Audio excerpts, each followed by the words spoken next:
Hey YouTube, it's Rarity Ho, and yesterday I went to the Tinley Park Regional. I ended up going 5-4, so not phenomenal. 105th place. But at the same time I learned a lot. I honestly had very little experience facing hands going into the game, or going into the tournament. And so they were throwing me off because that's pretty much all I faced yesterday.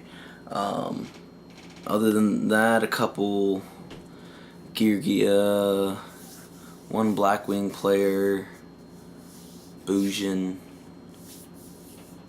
but the Boujins had hands in them too, so what are you gonna do? But I mean, I still ended up having a lot of fun. I picked up some cool cards, and as I was playing, I realized cards that needed to be in my deck that would have got me some wins against some of the games. I'm like, if I had this card right now in my deck, I would win.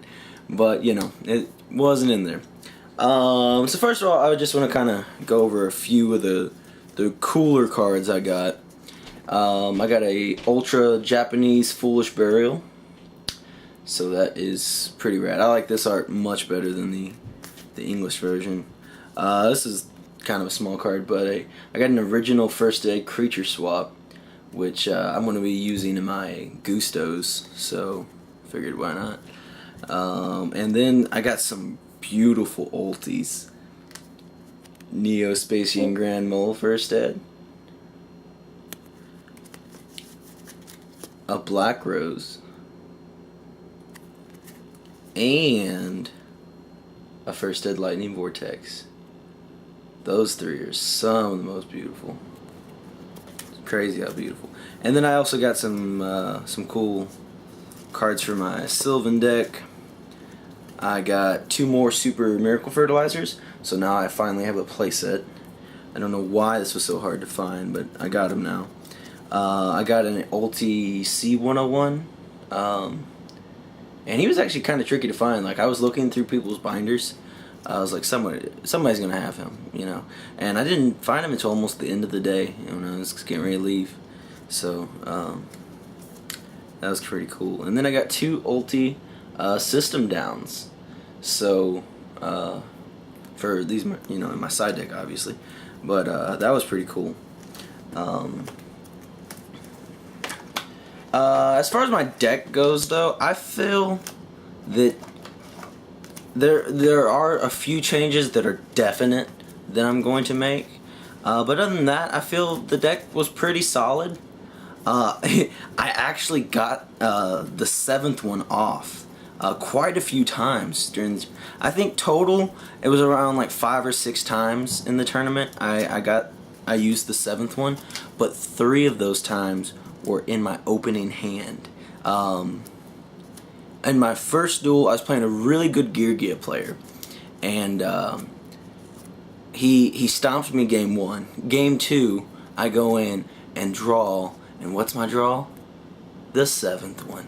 So I got to use that, and it was pretty wicked. I destroyed him game 2, and then game 3 he opened up Macro Soldiering.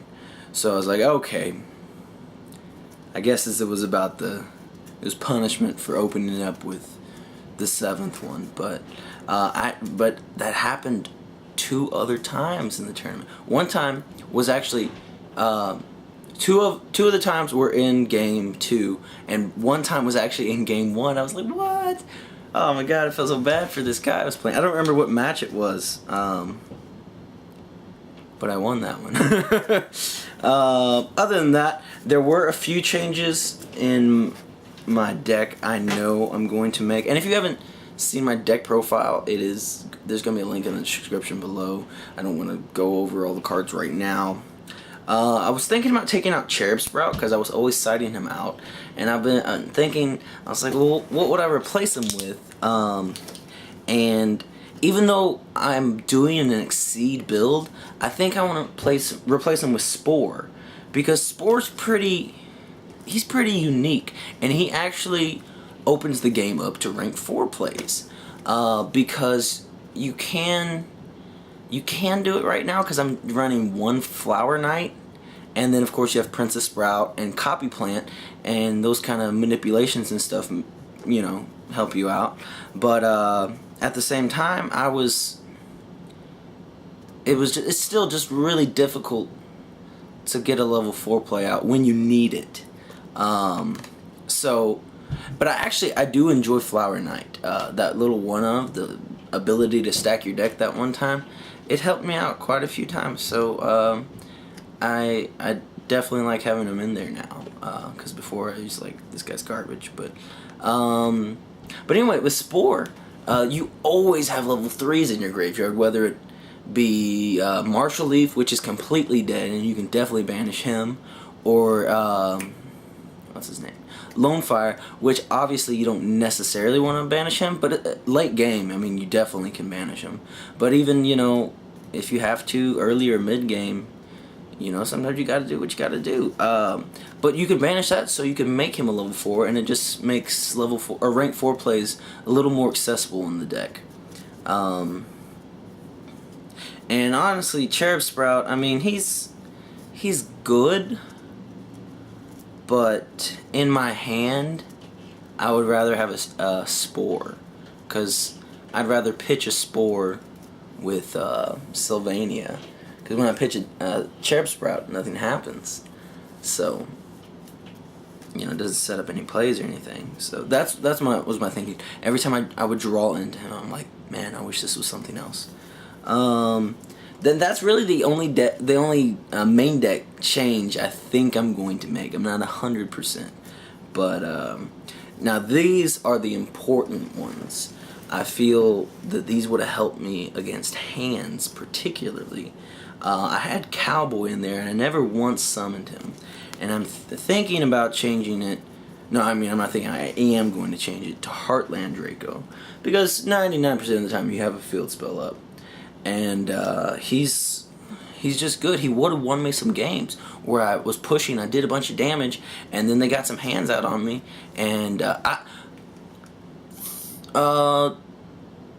was 3 of the games I lost. No, that's right. I lost one, like I said, the really good Gear player, which was completely fine. He was awesome. He was a great guy. And he was just a really good player, and we both had a lot of fun. So, you know, when I have a good match like that, I don't even care if I lose.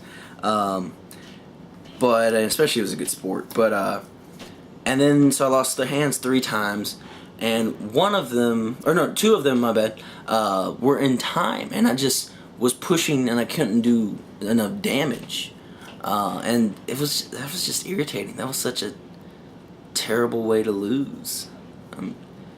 I don't know. Because I even had an awesome field presence. It was just those hands stalling me out. But if I had Heartland Draco, I would have won. And another change, Giant Grinder, I had him in there, and I never actually summoned him.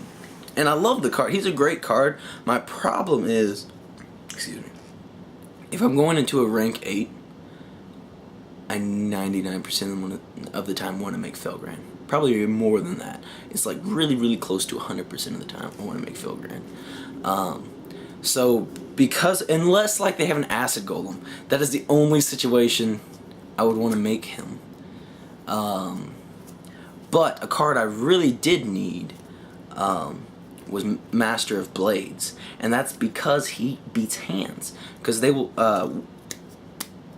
you just gotta, you know, make sure you have the board set up where they, you know you're attacking into a fire hand, and then he's your only monster on board, or you have a Felgrand, and like before you attack, you go ahead and protect him or something.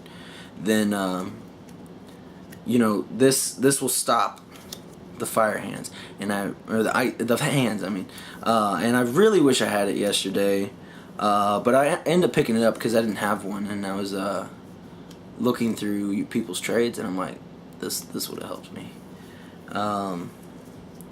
So that's it. Well, those are it for the changes anyway.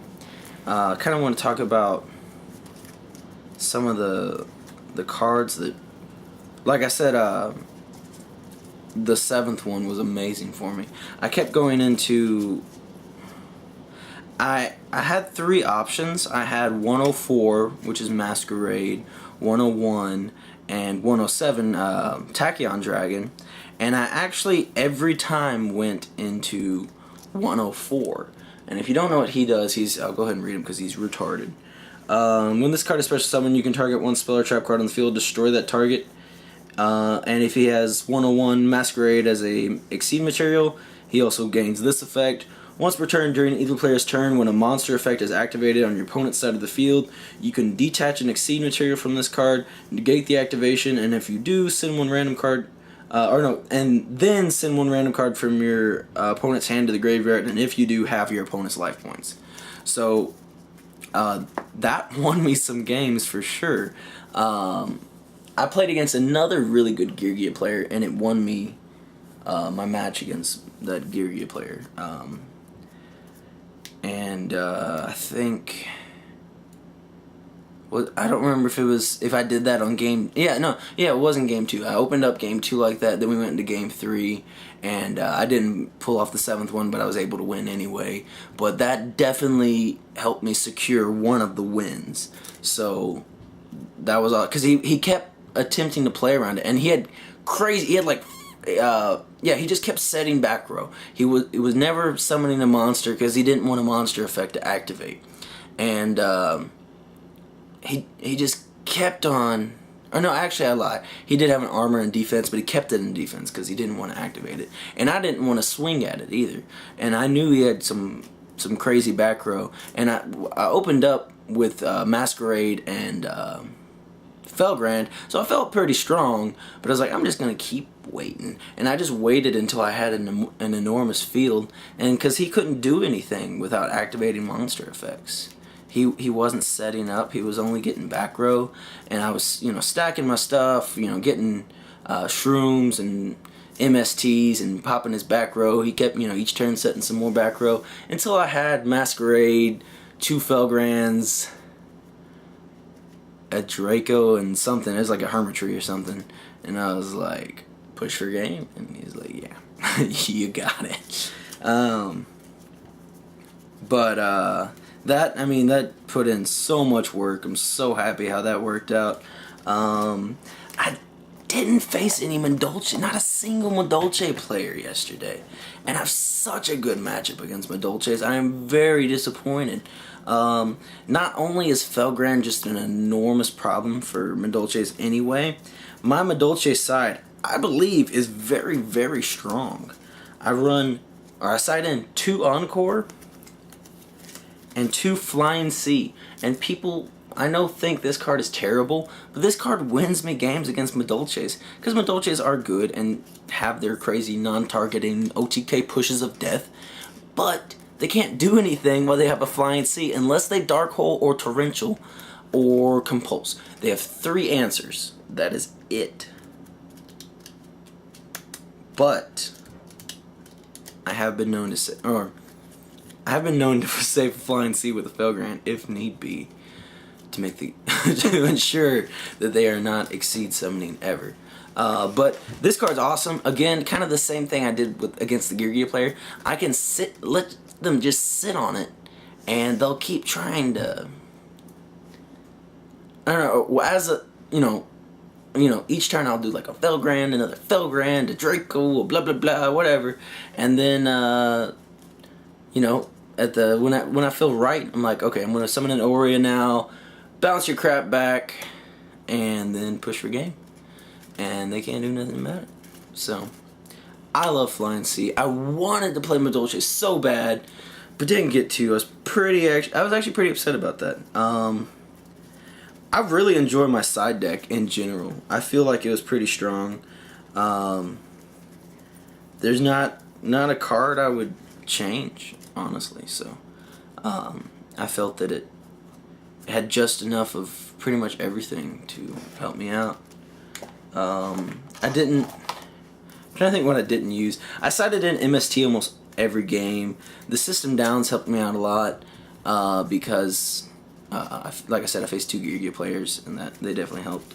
The MST was, like I said, I sided that in almost time because defissure and macro is such a problem for this deck, and I just want to make sure none of those shenanigans are going on. When I see my opponent siding in like 5, 6, or more cards, I'm like, yeah, need that MST. If I only see him side like 1 or 2, I'm like, yeah, I'll see how this goes. If I got the first win, I'm like, yeah, I'll see. I'll try to put some more pertinent cards in there first. 2 DD Crows. Trying to think. I don't think I use them too much, but I didn't really play anything that I sided it in for. I didn't really see them. My 2 Shadow Amirs, I only used it against a Blackwing player, and it helped me defeat Dark Arm Dragon, so that was pretty good. I stomped him game 1, game 2 we went in, and it was pretty funny though, because I haven't actually played Blackwings like in a long time, so and even when I did, I wasn't very familiar with them, and I was like, I'm pretty sure Blackwings are dark monsters. I'm not positive. I remember seeing one of the synchros was a wind, and that's what threw me off. I was like, are some of them wind? I don't know. I think they're dark. I don't know. So I sided in 2 as a whim. I didn't really know what else to side. I think I sided 2 and something else, like an MST, I think, because he kept playing a lot. He had a lot of back row. He had like 5 every both of the games. He always had 5 back row. Yeah, the Shadow Imprisonment helped out because he wasn't really doing anything for a couple turns, and he was like, dead. And I was like, oh yeah, I got Shadow Imprisonment. Okay, whatever.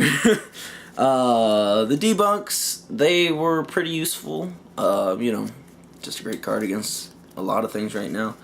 And the light imprisonings were unfortunately not useful at all, because in my Bujin matchup, both times, because that guy stomped me,